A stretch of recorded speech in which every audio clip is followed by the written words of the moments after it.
Kurnool cooperative సొసైటీలో భారీ కుంభకోణం కలకలం రేపుతోంది. సుమారు 500 కోట్ల వరకు అవినీతి జరిగిందని ఇప్పటికే పెద్ద ఎత్తున ఆరోపణలు వచ్చాయి. డిప్యూటీ రిజిస్టర్ ఆఫ్ కర్నూలు ఆదేశాల మేరకు విచారణ కోఆపరేటివ్ ఇన్స్పెక్టర్లు విచారణ చేపట్టారు.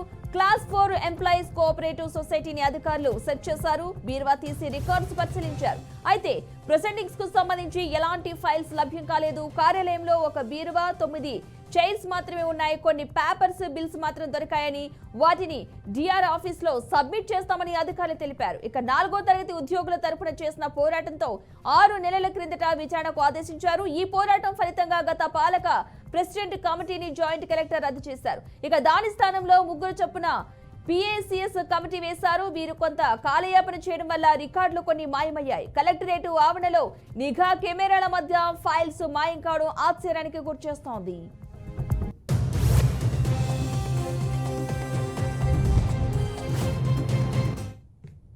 Krishnaiah, senior inspector, sub divisional cooperative ఆఫీసులో సీనియర్ ఇన్స్పెక్టర్గా పనిచేస్తున్నాను. Deputy registrar of cooperative societies Kurnool వారి ఉత్తర్వుల మేరకు ఈ class 4 employees cooperative CHBS limited ఆఫీసును సెర్చ్ చేయడం జరిగింది. ఈ సెర్చ్లో మొత్తము ఈ VROలతో, పోలీసు వాళ్ళతో, మీడియా వారి సమక్షంలోనే ఆ రూమ్ తెరవబడింది. తెరిచిన తర్వాత బీరువాని కూడా తీసి మొత్తం చెక్ చేయడం జరిగింది. చెక్ చేసిన తర్వాత ఆ బీరువాలో ఎటువంటి రికార్డ్స్ అంటే మనకు ప్రొసీడింగ్స్లో ఇచ్చినటువంటి రికార్డ్స్, ఎలాంటి రికార్డ్స్ కూడా అందులో లభ్యం కాలేదు. ఇది మీడియా సమక్షంలోనే జరిగిందని తమరందరికీ తెలియజేయడమైనది. ఆఫీసులో బీరువా ఒకటి ఉండింది. 9 చైర్స్ ఉన్నాయి. తర్వాత 2 ట్యూబ్లైట్లు ఉన్నాయి, 2 ఫ్యాన్లు ఉన్నాయి. పక్కన అన్నీ కూడా మనకు కావాల్సిన రికార్డ్స్లో ఉన్నటువంటి రికార్డ్స్ లేవు. కానీ పేపర్లు అవన్నీ ఇవేవో ఉన్నాయి, బిల్స్, పేపర్లు ఉన్నాయి. అవన్నీ కూడా మేము తీసుకెళ్ళి డిఆర్ ఆఫీస్లో మేము సబ్మిట్ చేస్తున్నాము. నా పేరు G Ramakrishnaiah, senior inspector, sub divisional cooperative ఆఫీసులో సీనియర్ ఇన్స్పెక్టర్గా పనిచేస్తున్నాను. Deputy registrar of cooperative societies Kurnool వారి ఉత్తర్వుల మేరకు ఈ class 4 employees cooperative CHBS limited ఆఫీసును సెర్చ్ చేయడం జరిగింది. ఈ సెర్చ్లో మొత్తము ఈ VROలతో, పోలీసు వాళ్ళతో, మీడియా వారి సమక్షంలోనే ఆ రూమ్ తెరవబడింది.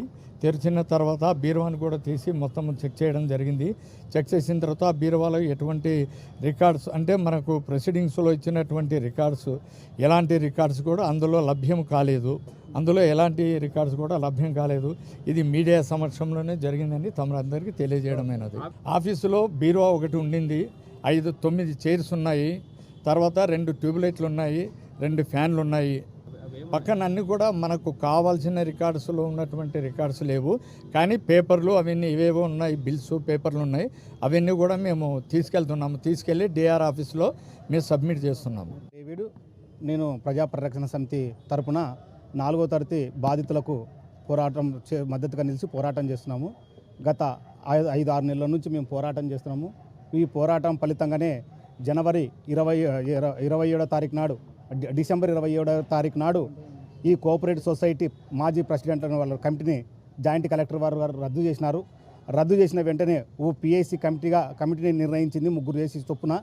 అయితే ఆ PAC కమిటీకి మేము చెప్పినాం, సార్ వాళ్ళు రికార్డు తారుమార్పు చేస్తారు, మీరు తొందరలో హ్యాండ్ ఓవర్ చేసుకోండి సార్ అంటే వాళ్ళు 1 నెల రోజులు కాలయాపన చేసినారు. నెల రోజుల కాలయాపన తర్వాత మేము దీక్షకు పూనుకున్నాము. మీరు నెల రోజులు అయిపోయినా ఇంకా మీరు రికార్డు హ్యాండ్ ఓవర్ చేసుకోలేదని చెప్పేసి మేము గత 9 రోజుల నుంచి దీక్షకు పూనుకున్న తర్వాత స్పెషల్ ఆఫీసర్లతో కమిటీ వేసి తర్వాత ఈడ సర్చింగ్ ఆపరేషన్ చేసినారు. సర్చింగ్ ఆపరేషన్లో మేము ముందుగానే చెప్పినాం, సార్ మీరు హడావిడి చేస్తున్నారు, హడావిడిలో వాళ్ళు రికార్డు మొత్తం మాయం చేస్తారు, ఏమీ ఉండనియరని చెప్పేసి అన్నాం. అదే విధంగానే మీ అందరి సమక్షంలో రూమ్ పగలగొడితే సార్ ఈ తాళం వేసినారు సార్. ఇది ఇంత తాళం సార్, 500 కోట్ల అవినీతి చేసినటువంటి ఆఫీసు సార్ ఇది ఇంత తాళంతో వాళ్ళు బంధించినారు సార్ రికార్డు. నిజంగా ఎవరైనా ఉంటే ఇంత కలెక్టరేట్లో ఇంత CC కెమెరాలు ఉంటాయి, ఇంత నడిబొడ్డున దొంగలు వస్తారా సార్? ఉత్త ఖాళీ బీరువులు పెట్టినారు సార్. నేను ప్రజా పరిరక్షణ సమితి తరపున 4వ తరగతి బాధితులకు మద్దతుగా నిలిచి పోరాటం చేస్తున్నాము. గత 5-6 నెలల నుంచి మేము పోరాటం చేస్తున్నాము. ఈ పోరాటం ఫలితంగానే జనవరి 27వ తారీఖు నాడు, డిసెంబర్ 27వ తారీఖు నాడు ఈ కోఆపరేటివ్ సొసైటీ మాజీ ప్రెసిడెంట్ వాళ్ళ కమిటీని జాయింట్ కలెక్టర్ వారు రద్దు చేసినారు. రద్దు చేసిన వెంటనే ఓ పిఎస్సి కమిటీని నిర్ణయించింది 3 ఏసీ చొప్పున. అయితే ఆ పిఎస్సి కమిటీకి మేము చెప్పినాం సార్, వాళ్ళు రికార్డు తారుమార్పు చేస్తారు, మీరు తొందరలో హ్యాండ్ ఓవర్ చేసుకోండి సార్ అంటే వాళ్ళు ఒక నెల రోజులు కాలయాపన చేసినారు. నెల రోజుల కాలయాపన తర్వాత మేము దీక్షకు పూనుకున్నాము. మీరు నెల రోజులు అయిపోయినా ఇంకా మీరు రికార్డు హ్యాండ్ ఓవర్ చేసుకోలేదని చెప్పేసి మేము గత 9 రోజుల నుంచి దీక్షకు పూనుకున్న తర్వాత స్పెషల్ ఆఫీసర్లతో కమిటీ వేసి తర్వాత కృష్ణ, నేను అడ్వకేట్ని యాజ్ వెల్ యాజ్ నేను ఒక దీంట్లో సఫరర్ని కూడా. కేవలము ఈ కర్నూలు నడిబొడ్డున జరిగినటువంటి అతి భారీ కుంభకోణం ఇది. అతి భారీ కుంభకోణం జరిగిందని కలెక్టర్ గారి దృష్టికి తీసుకువెళ్ళడం వల్ల కలెక్టర్ గారు, జాయింట్ కలెక్టర్ గారు ఈ కమిటీని రద్దు చేయడమైనది. రద్దు చేసి కూడా దాదాపుగా 40 రోజుల పైన కావస్తున్న పిఐసి కమిటీ నిర్లక్ష్యం వల్ల, పిఐసి కమిటీ సహకారం వల్ల, అధికారుల సహకారంతోనే ఏదైతే పాత కమిటీ రద్దయిన కమిటీ ఉందో ఆ వాళ్ళ సహకారంతోనే ఆ రికార్డునంతా తారుమారు చేసి ఉండాల్సినటువంటి డిప్ రిజిస్టర్ కానీ ఓసీ కాపీలు కానీ లేకుండా మాయం చేసినారు. కేవలం వాళ్ళు మాయం చేయడానికి గల కారణం ఏమంటే వాళ్ళు రికార్డు ఇచ్చినా వాళ్ళు దొరికిపోతారు, ఇవ్వకపోయినా దొరికిపోతారు అనే ఉద్దేశంతో కేవలం ప్రభుత్వ అధికారులను తప్పుదారి పట్టిస్తూ ప్రభుత్వ అధికారులతో చేతులు కలిపి ఈ యొక్క అన్యాయానికి పూనుకున్నారని నేను తెలియజేయడమైనది. కృష్ణ, నేను రైట్. ఇక కర్నూలు కోఆపరేటివ్ సొసైటీలో భారీ స్కామ్ జరిగినట్టుగా తెలుస్తుంది. ఈ నేపథ్యంలో అధికారులు క్షుణ్ణంగా పరిశీలిస్తున్నారు. కోఆపరేటివ్ సొసైటీలో మొత్తంగా ఇదే అంశానికి సంబంధించిన పూర్తి సమాచారాన్ని మా ప్రతినిధి బసవరాజ్ అందిస్తారు. బసవరాజ్, అసలు ఏం జరిగింది?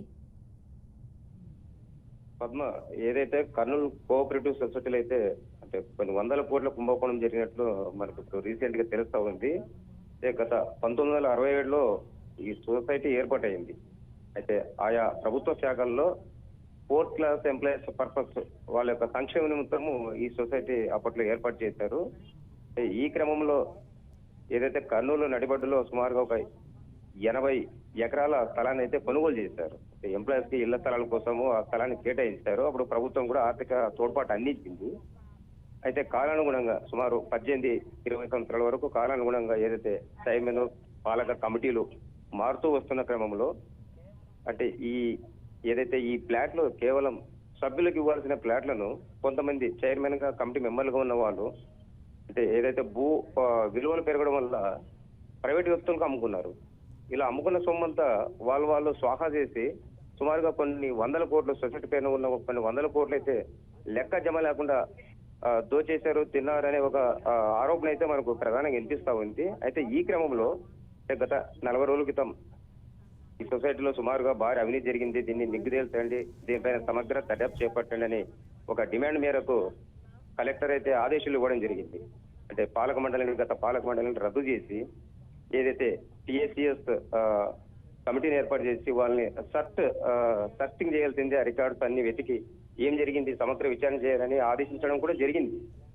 అయితే ఇక్కడ ఏదైతే ఇంటి దొంగను ఈశ్వరుడు పట్టలేడన్న విధంగా దొంగతనం చేసిన వాళ్ళు ఎట్లా చేసేశారు, వాళ్ళని పట్టాల్సిన అధికారులు కూడా వాళ్ళలో పాల భాగస్వాములు అయ్యారు. అంటే ఇట్లా ఇద్దరు కూడా చేతులు కలిపి మొత్తం మీద భారీ నష్టాన్ని భారీ అపారమైన సొమ్మును దోచేసినట్లు మనకు తెలుస్తా ఉంది.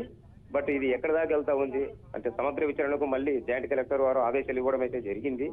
అయితే ఇక్కడ ప్రజా పరిరక్షణ సమితి సభ్యులు కావచ్చు లేదా కమిటీ సభ్యులు కావచ్చు, వాళ్ళ ప్రధాన డిమాండ్ అంటే సభ్యులకు దక్కాల్సిన ఆస్తులన్నీ అన్యక్రాంతమయ్యాయి.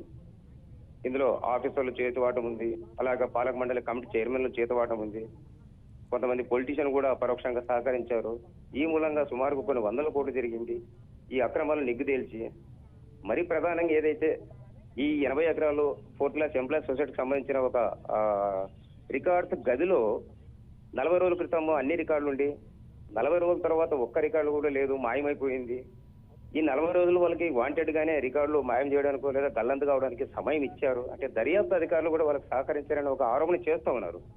అయితే ఆ రికార్డులు ఎక్కడికి వెళ్ళాయి అంటే 80 ఎకరాలకు సంబంధించి అంటే land ceiling title lead records కావచ్చు, అదేవిధంగా బ్లూ ప్రింట్ రికార్డ్స్ కావచ్చు, అంటే లేఅవుట్ వేసిన రికార్డ్స్ కావచ్చు, లేదా స్టార్టింగ్ లో అంటే ఫ్లాట్ల కేటాయింపులో డిప్ ద్వారా సభ్యులకు ఫ్లాట్స్ కేటాయిస్తారు, ఆ డిప్కు సంబంధించిన రికార్డులు కావచ్చు, అవి కూడా లేవని చెప్తా ఉన్నారు. అదేవిధంగా ఫ్లాట్ కేటాయించాక అలాట్మెంట్ రికార్డ్ అని అది కూడా ఒక సపరేట్ గా మెయింటైన్ చేస్తారు. అట్లా అలాట్మెంట్ రికార్డ్స్ కూడా లేవని చెప్తా ఉన్నారు. అంటే ఈ రకంగా అంటే ప్రధానంగా ఉండే రికార్డులన్నీ అంటే మాయం చేసి అంటే ఈ దర్యాప్తును తప్పుదోవ పట్టించి వాళ్ళు ఏదైతే ఎస్కేపింగ్ నేచర్ తో ఇలా చేశారో కాబట్టి దీంట్లో ఎవరెవరు హస్తం ఉంది, ఎవరు పాత్ర ఉంది, దాన్ని నిగ్గు తేల్చి వాళ్ళు చెప్పే ప్రకారం అయితే సుమారుగా 500 కోట్ల వరకు ఇక్కడ అవినీతి జరిగిందని చెప్తా ఉన్నారు. బట్ విచారణలో ఖచ్చితంగా ఎంత అనేది తేలాల్సి ఉంది. ఆ దిశగా చర్యలు చేపట్టి ఇక్కడ ఏదైతే కోఆపరేటివ్ సొసైటీలో దారి తప్పిన సొమ్మును నిగ్గు తేల్చాలనే డిమాండ్ అయితే వినిపిస్తా ఉంది. Padma. Right, thank you Basavaraju.